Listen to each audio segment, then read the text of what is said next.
Before we get into the video, could everyone please subscribe to my Endless Diary Tales channel? Thank you so much. On the day Evan married me, we had the grandest wedding. During the vows, he held my hand tightly, tears of joy streaming down his face like a child. Choked with emotion, he said Evan would never let Joanna down in this lifetime. After 2 years of marriage like glue, he asked me to have a child for him. Seeing the hope in his eyes, I agreed.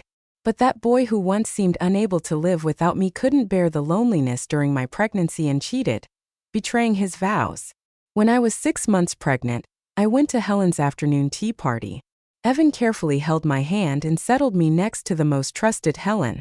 Among a group of women, despite their gossip and sighs, he still looked at me with deep affection, gracefully bending down to tuck the hem of my skirt while everyone said Joanna is so lucky. It's been nearly 3 years since they got married, and Evan still treats you so well. Their love is famous for its depth, even if the diamond on your ring changes quality. Then Evan smiled, patting the hand he kept holding, saying to the ladies, "Ladies, please don't make fun of me. Please take care of my Joanna this afternoon." I waited downstairs in the cafe, and when the party was over, he came to pick me up. The brilliant wedding ring on our hand sparkled, representing over 2 years of marriage. Evan settled the bill for everyone's afternoon tea before leaving, sparking admiration from the crowd.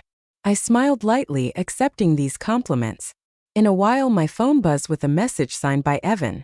Helen beside me chuckled and said, "Evan just left, and he's already eager to send you messages?" I didn't respond, silently reading the message, feeling my fingertips slightly tremble. It was from Evan's driver. Mr. Evan asked me to take him to Bella's place. Maintaining my faint smile, I flipped my phone onto the table and let Helen support me towards the floor-to-ceiling window. Helen, who had just gotten married, was happily in love with her husband. With slightly envious eyes, she asked me, "Do you think my husband and I can have a love that never changes like yours?" I watched as Evan hurried into the car. The driver took him, and the car drove away from the cafe. With my back to the crowd, I suppressed my smile of happiness. Feeling the wear on the diamond ring, I said, "There's nothing that never changes. That boy who once seemed like he couldn't live without me has changed. He couldn't bear the loneliness and cheated during my pregnancy. I knew how much Evan loved me. Our families are old friends, and we grew up together as childhood sweethearts. From a young age, everything he did centered around me. When I was a child and liked the tiramisu from the cafe in the north of the city, he spent a fortune to bring in that pastry chef. In high school, our whole family moved to London, and this young master, used to a life of luxury, came alone to live in London just to accompany me to the same high school. In college, without hesitation, he turned down an acceptance to Switzerland to come to the Netherlands with me for further studies. I once told him with a heavy heart, "You don't have to always be by my side. You're so good to me, and I'll remember that." At that time, he said, "Joanna, you don't have to worry about me. Keep moving forward, be yourself, live freely and brightly. I will always be behind you. That's my mission." It was Christmas time. Fireworks filled the sky. I looked at my young man with my eyes full of him and sincerely made a wish. Joanna and Evan never apart. It was that day I decided to stop and build a happy home with Evan. The day I accepted Evan's proposal, he was so happy he couldn't sleep all night. He ran around the entire city of New York with all the billboards saying, "Evan is going to marry his most beloved woman." Because of this, Evan was teased a lot by his friends. They said he was like a 3-year-old child in love with me. They also said I was the heartbeat of Evan. When I settled in New York after marrying Evan, my father strongly opposed it. Although he also liked Evan, he didn't want me to move far away. At that time, I confidently told my parents, "I am Evan's destiny. He can't live without me. I believe he won't let me down." Looking back now, it's really funny. Who in this world can't survive without whom? And how could Evan really not live without me? The afternoon tea party lasted for 3 hours. When it ended, before I could call Evan, he showed up right on time at the entrance of the lobby. He ran towards me as if I were a treasure, immediately protecting my waist, using his right hand to hold my left hand, our rings clinking together as always. Others praised our unbreakable love, but all I could smell on him was the hospital's distinct disinfectant odor and cheap cologne. As the car started, the driver in the driver's seat kept avoiding my gaze in the rearview mirror. Evan took out a coffee he had packed for me, the logo on the bag being the same as the cafe downstairs. He opened the lid and gently blew on it for me, saying, "Didn't you want to drink coffee a while ago? It's your favorite flavor. For the baby's sake, just take a sip. I'll drink the rest." Before I was pregnant, my favorite was the cappuccino from this cafe, half sweet. In the early days of my pregnancy, I often craved coffee in the middle of the night. Evan tirelessly drove here late at night, packing a cappuccino for me just to let me smell the rich aroma and fall asleep. During that time, it was probably the most difficult period for me and Evan. I couldn't control my emotions, feeling unjust when I had to give up everything I loved for the sake of the baby in my belly. Whenever I was unhappy, Evan suffered too. After calming down, I would apologize to Evan, but he would hold my hand tightly and say, "If I had known that having a child would make you so miserable, I wouldn't have let you get pregnant." It seemed like it had been a long time since I had caused a fuss with Evan for no reason. When did it start? It was probably after I found out about Bella's existence that I couldn't help but laugh bitterly to myself. Evan was now buying cappuccinos for me, either out of sympathy for the difficulties of my pregnancy or trying to cover up meeting Bella behind my back. Closing my tired eyes, I leaned in to sniff the coffee cup with force, but I couldn't smell the rich aroma that once made me feel secure and dependent. Instead, there was the pungent perfume scent on Evan that didn't belong to me. Unable to hold back, I gagged, and Evan gently patted my back. He thought it was just a normal pregnancy reaction and asked the driver to stop the car. My stomach continued to turn with acid, and I touched my numb heart, feeling for the first time how the stomach is an emotional organ. Tears fell from my eyes, and with a red face I calmly said, "Evan, I feel nauseous." He looked at me with compassion and asked, "Joanna, can you not even stand your favorite cappuccino now?" I shook my head and replied, "It's the smell on you that makes me feel nauseous." Evan froze in place, his eyes trembling as they met mine. "What smell do I have?" he asked in a dry voice. Little did Evan know that I had already met Bella behind his back. Bella was a recent college graduate near Evan's company, full of youthful energy and innocence unlike me. She had plenty of time to accompany Evan during my pregnancy, but what she lacked was the worldliness and broad-mindedness that came from growing up in a wealthy elite circle. It was my idea to meet her. When Bella first saw me, she was wearing a luxurious suit that clashed with her image. The brand new fabric showed that she had bought it specifically to meet me. Apart from the suit, the simplicity of her attire indicated how much effort she had put into it. As I sat in front of her, she trembled slightly throughout our meeting. I took off my wedding ring and placed it between us. I asked her if she knew about Evan's family. She paled, hesitated for a long time, and finally shook her head, claiming she didn't know. I smirked but didn't expose her. Before my pregnancy, I used to go to Evan's company after finishing my design work. Everyone there knew about us, and they saw how the powerful and decisive Evan would kneel down to help me put on my shoes. Even if Bella was new to the company, how could she not know about my existence? Instead of making things difficult for her, I talked to her about many things unrelated to Evan and me. I shared my outstanding achievements during my studies in the Netherlands and the business deals I secured through my own efforts. I made it clear that as someone so accomplished, I would never allow myself to become a homewrecker. After that day, I retrieved the recording of my conversation with Bella. Evan, unaware of the truth, gently touched the ends of my hair and asked if I had met an old friend. Out of Evan's sight, I smiled and played along, saying I got the smell wrong. It must be the scent of disinfectant. He mentioned his uncle was in the hospital recently. The driver gripped the steering wheel tightly. I pretended not to notice the nervous glances exchanged between him and Evan in the rearview mirror. The driver reassured me. "Yes, I go to the hospital to stay with my uncle after work. If Miss Joanna doesn't like the smell, I'll change clothes next time." I chuckled lightly, turning to Evan and teasing him. "Look at how this child of mine is already imagining things." But Evan couldn't laugh. He held me tightly as if afraid of losing something and embraced me as if trying to merge me into his body, saying, "Joanna, don't leave me. We made vows." I rested my chin on his shoulder and replied softly, "But it's you who broke the promises first." When I received an invitation from the Dutch school for a jewelry event where my design would be showcased, Evan instinctively advised against attending due to my pregnancy. I looked at him with some coldness and said, "Being a designer is my lifelong dream.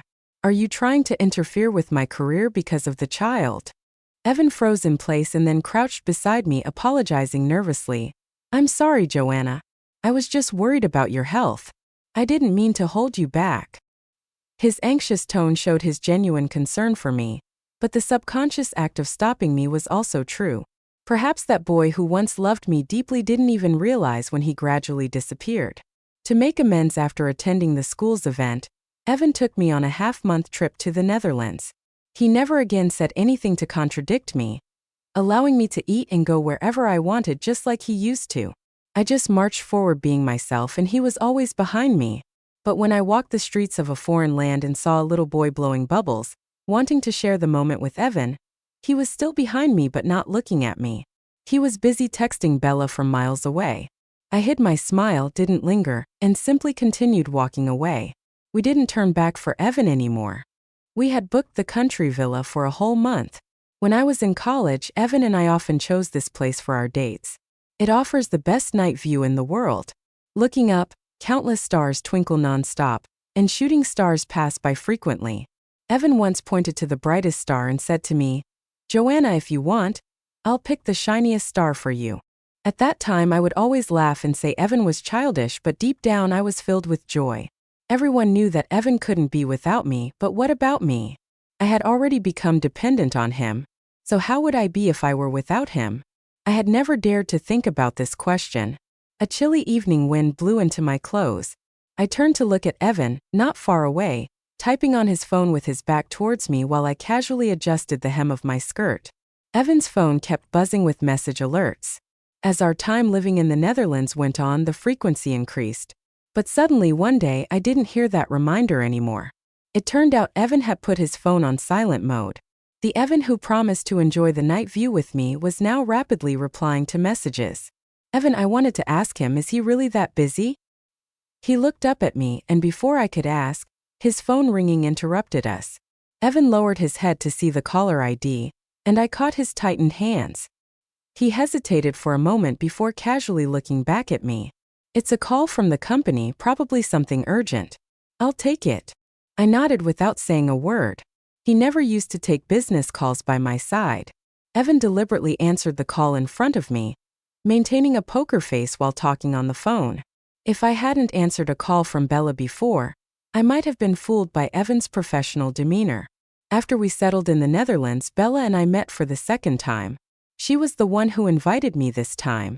Compared to our first meeting, she seemed like a different person. She was adorned with high-end jewelry, wearing a diamond-studded watch. She casually bragged to me that all these things were bought for her by Evan. I had to admit that clothes make the man. Under the lavish display of wealth and beauty, Bella had gained a sense of charm. She was no longer trembling nervously, no longer denying certain unpleasant facts, and even triumphantly threatened me. Have you heard a saying? If a person falls in love with a second person, it only means that the first person they met was not right enough. Joanna holds herself in high regard too. Since she knows the truth, why bother with Evan and not save face for herself? She started attacking me. I simply sipped my tea calmly while Evan replied to my message in front of her. I want to go back to that villa in the Netherlands to see the stars. Book it for a month, will you? Bella listened to Evan's reply to me and turned red with anger. Fine, Joanna wants to stay. I will stay as long as you do. Before Bella could start another round of meaningless verbal attacks, I stood up and ended the argument. Before leaving, I said only one thing to her. Do you know you are unintentionally imitating my image? Perhaps these words pricked her vanity, and she began frantically contacting Evan, who stood beside me. On the 20th day in the Netherlands, she called me hysterically, losing her mind. As Evan answered the phone, I listened calmly to her crying. However, something she said suddenly made Evan furrow his brows. He avoided my gaze as if fleeing and urgently told the person on the phone, I understand. When he hung up and looked back at me, his eyes were starting to turn red. His black eyes, like stars, trembled violently, expressing his confusion at this moment. I pretended not to notice and continued as if nothing had happened. Evan, the brightest star from before isn't shining anymore. Will you help me take it down? I want to see why it's broken. But at this critical moment, Evan, who was on edge, was too preoccupied to care about my nonsensical words. He began to pack his bags, saying with a tremble, "Joanna, there's an issue at the company. I need to go back." I stayed silent, watching him hastily throw his clothes into the suitcase. Before leaving, he hugged me and apologized. "Joanna, I'm sorry. "I'll come back and be with you after I handle the company's affairs." I watched him slowly nod, then turn away without looking back, even when Evan closed the door with his suitcase. This time things must have really escalated. Otherwise, how could the boy who once cherished me so much not notice my current emotional state? The phone screen lit up. The driver sent a message. "Bella pregnant."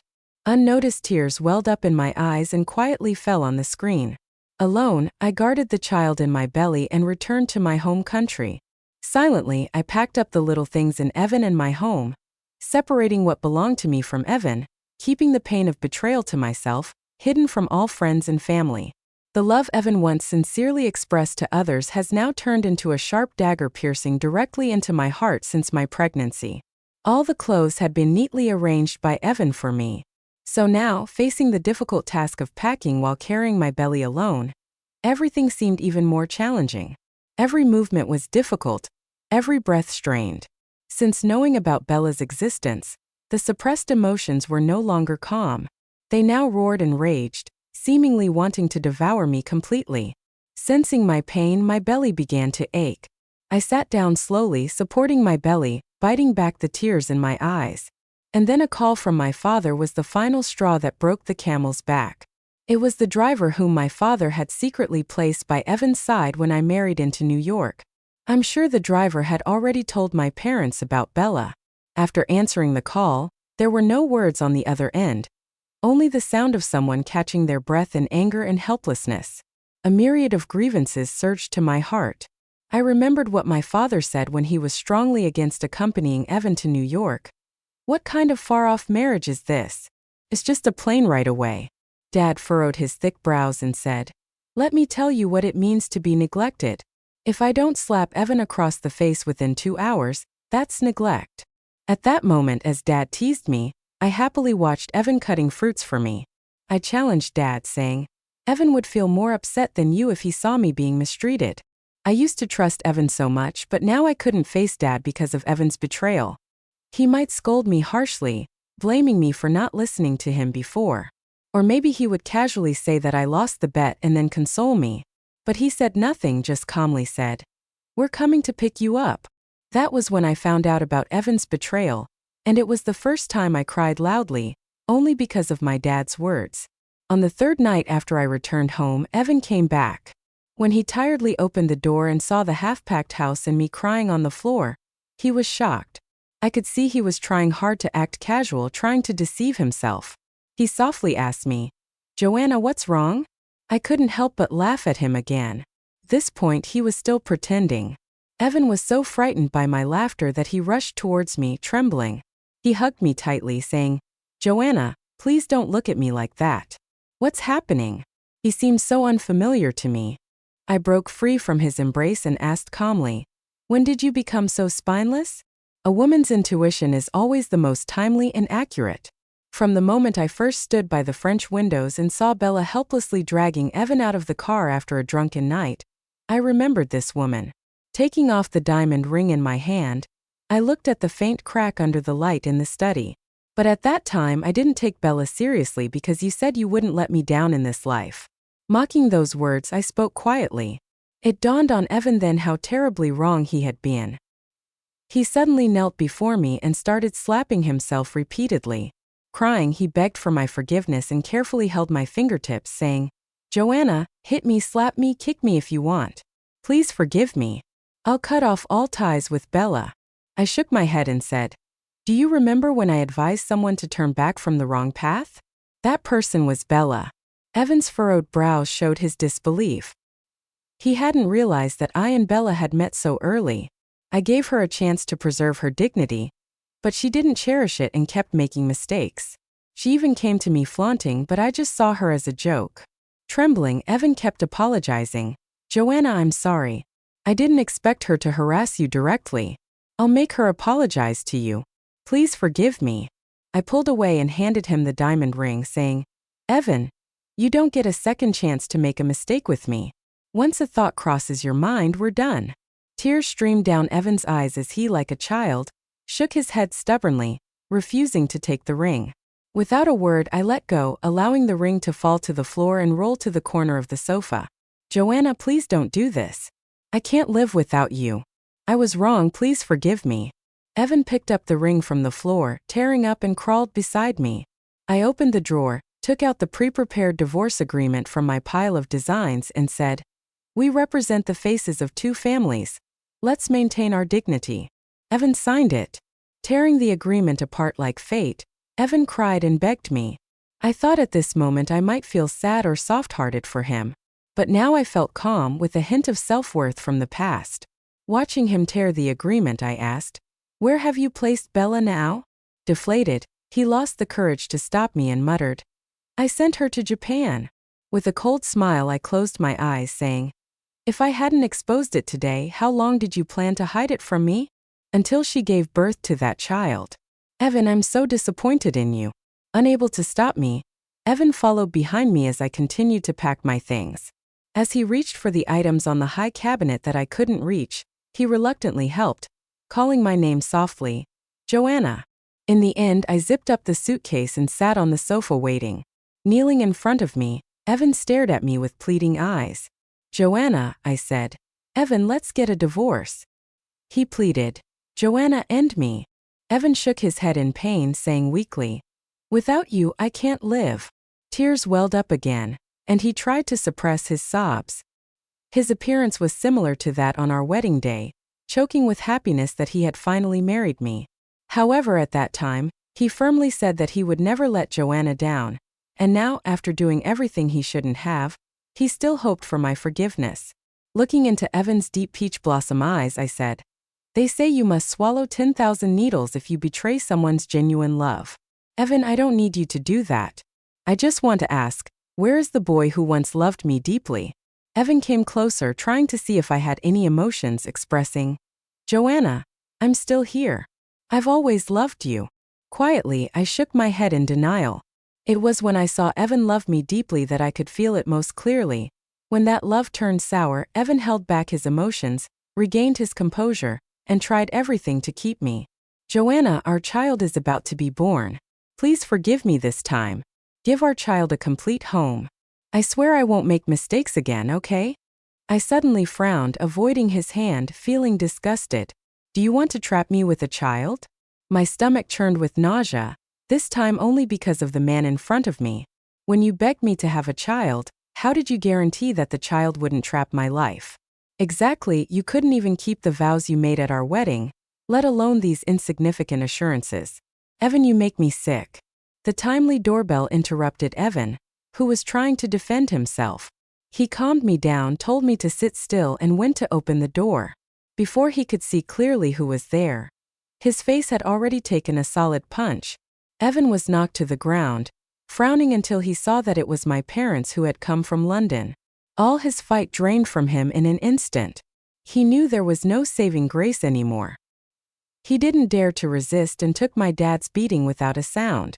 "I'll remember you. The suffering my daughter has endured because of you, I'll make you pay for it." If my mom hadn't helped me to his side, my dad probably would have beaten Evan to a pulp. I took out a new divorce agreement along with a flash drive and placed it next to the bruised Evan. "This flash drive contains all the evidence of your affairs, how much you bought for Bella, how many times you slept with her behind my back. You probably thought your first time with Bella was a trap set by my family, but you accidentally stumbled into Bella's room. In fact, everything was planned by Bella, the same Bella you pitted so much. There's evidence of her drugging you inside. If you still act cheap and can't let her go, I have the power to make her confess everything." I left that home decisively, without feeling a bit of regret. Since the day Evan's eyes changed when he looked at me, I have been quietly contacting lawyers to fight for my shares and custody of the child. I watched as Evan, without any guards up, kept Bella by his side and fell into the gentle trap she set for him step by step. I remained clear throughout. If I had to watch over Evan even on such basic matters, this relationship would only hold me back from moving forward. The exciting life I want to live cannot be trapped by an indecisive man. Now everything about Evan is nothing but his own fault. The boy who promised to treat me well for a lifetime, I now consider him to have been choked by time, and along with him the girl who depended so much on him. Perhaps the only love in this world that never changes is the love of my parents for me. They took me back to London, where I publicly announced my divorce from Evan in a high-profile manner. People were both surprised and kept speculating on the reasons for our relationship turning sour. I openly disclosed Evan's infidelity to the outside world. With a 7-month-old baby in my belly, I returned to my battlefield. I released a new design draft in which the unbreakable diamond that everyone yearned for revealed numerous cracks. I named it Natural Decay to mourn the boy who once said he would pick stars for me. Evan publicly admitted to his mistakes. The company he had built for more than 10 years saw a sharp drop in stock prices overnight. He kept trying to contact me, no longer expecting my forgiveness. He said he wanted to make it up to me with all his might. I paid no more attention to him and Bella. I only knew that Evan used all his connections to find a lawyer and brought Bella to court. When I saw Bella again, she rushed towards me as if crazy but was stopped by the bodyguard my dad arranged by my side. She cursed at me, attributing her current miserable state to me. "Joanna, you'll have a miserable life.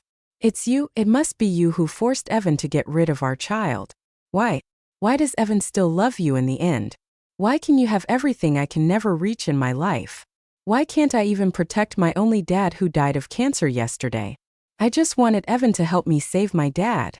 Bella had lost the arrogance she displayed when we last met and the relentless fighting spirit that she was born with, which I once noticed when I first saw her at Evan's company. Dragging her broken body and mind, she wept bitterly in front of me, blaming Evan, blaming the unfairness of the world. Bella had provoked me more than once. She said I was nothing without Evan's favor. Yet she only saw Evan by my side but never saw the piano I had practiced so hard for myself since I was young, nor the nights I stayed up late designing jewelry. I had no interest in scolding her, as she was not even in the same league as me. I looked down on this accomplice who had once killed the boy I loved deeply. Mixing a few traces of sarcasm into my indifferent tone, I warned her. "But you insisted on provoking me. Even though you really seduced Evan, I am fully capable of getting rid of you on my own. Bella, you are truly pitiful." Evan put Bella behind bars without any mercy. His company employees, who had my contact information before, messaged me saying that since the divorce, Evan had turned into a soulless body that only handled business matters. His temper became very irritable, and no one ever saw him smile again. I didn't reply, just looked through it like a passing cloud and then deleted that employee. When someone mentioned me to Evan, he would instantly go red-eyed and then drink himself into silence in front of everyone. After getting drunk, he often teared up in front of everyone, confessing his sins of not treating me well. He developed a drinking problem and ended up in the hospital several times. Some soft-hearted friends couldn't bear to see it and contacted me. They advised me to turn back and forgive Evan once. I didn't respond and gradually distanced myself from these friends. The betrayals and pain I've endured, they will never understand. Back in the streets of the Netherlands, I had already looked back at Evan. It's a pity that he was looking down at that moment, and he will never know that I had also softened my heart for him. Dad brought me home and actually went after Evan's family's business as promised, snatching away many big deals. With his mind not really on the company, Evan was powerless to resist, and his business in mainland China plummeted. Evan's parents visited many times as well. Thinking back on how they had always treated me as their own daughter, I agreed to see them. Seeing my 9-month pregnancy, all they could express was regret. Evan was foolish. He couldn't cherish you properly. It's our loss. Even if you cut ties with Evan, remember to think of us as we truly treated you like a daughter. We have decided to move to Europe to live, and Evan won't bother you anymore. After the child is born, contact us for anything you need. They looked at me with deep meaning, reluctant to part, and I smiled in response. As they left, Dad was still upset and didn't give them a good look. Evan's father knew it was their fault and patted my dad's shoulder lightly, sighing heavily. "It's our fault. Whatever you need, just ask." Dad still couldn't hold back and looked at his lifelong brother. "I'll let it go this time for your sake. But Evan, if I ever run into you again in this life, I'll beat you up one more time. Evan's father agreed quickly. At the end of the 10-month pregnancy, on the day I entered the delivery room, Evan and his parents rushed back from Europe. After giving birth to the baby, I was told by my mom that when Evan ran to the operating room, he wanted to see me without a second thought. The nurse told him the surgery had begun and pregnant women could not be seen again. He calmed down, not daring to look up at my dad. "Uncle, even if you beat me into the operating room today, I still want to see Joanna." But at that moment, the two men I was most worried about in the world couldn't care less about anything other than life and death. Luckily, for the past year, I had taken excellent care of myself and the child, and the delivery went smoothly. It was a healthy baby boy. When I was pushed out of the operating room, Evan, who had been pacing in place for who knows how long, came rushing over softly asking me, "Joanna, does it hurt?" However, I hadn't seen him in months and he seemed much more mature. Despite his neatly pressed suit, he couldn't hide the dark circles under his eyes and his thinning face. But that was no longer my concern. Whether he could live without me, I didn't care anymore. Avoiding his gaze, I looked at my parents and Evan's parents. My dignified father's eyes were filled with tears, his voice trembling. "The child looks just like you did when you were born." In the days that followed, Evan kept trying to see me. I stopped my dad, who tried to solve things with violence, and chose to see Evan one last time. When he opened the door to the hospital room, the world seemed to quiet down. We looked at each other in silence, knowing there was no longer any possibility between us. He left a card and avoided my gaze, saying, "This is my duty as a father. I won't fight you for custody. I just hope you'll allow me to see him occasionally." I smiled faintly and shook my head. "Even if you wanted to fight, you couldn't win. I didn't divorce you when you cheated for the first time because I was collecting evidence to secure a future for myself and the child. When the child grows up, I'll tell him everything. Whether he forgives you or not will be up to you too." Evan's fingertips trembled, and he smiled weakly, lowering his head. "Joanna, how could I bear to fight with you?" There was a moment when he overlapped with the young man who would lower his head when making a mistake in my memory. "Joanna, I know you don't want to see me again, but can you allow me to make it up to you where you can't see me?" As the past and reality separated, I saw no emotions in Evan's eyes. "Evan, the best way you can make it up is by not disturbing my life anymore. Don't show up again in the next life. Leave. Stop suffocating the memory of the young man in my mind." I named the child Leo, a simple name. When I returned to the Netherlands with Leo, it was to attend the award ceremony for Natural Decay, a design I had won years ago. Walking down the familiar yet unfamiliar streets of a foreign country with Christmas snow falling all around, I thought back to the young man who had always walked behind me. "Mom, walk faster." The childish voice brought me back from my memories. He was blowing bubbles, bouncing around, inviting me to move forward together. As the past sweetness and pain gradually blurred, all I felt was gratitude. Grateful that I wasn't the heroine of a soap opera, giving up everything for love. I still had a beloved career, a steadfast heart, and the me who would always cherish myself. I bought that wilderness villa, claiming this favorite starry sky as mine for life. Looking up, I couldn't remember the position of the once no longer twinkling star. But in the galaxy there will always be the brightest star. Leo and I pointed to that star and he said to me, "Mom, when I grow up, I'll pick that brightest star for you."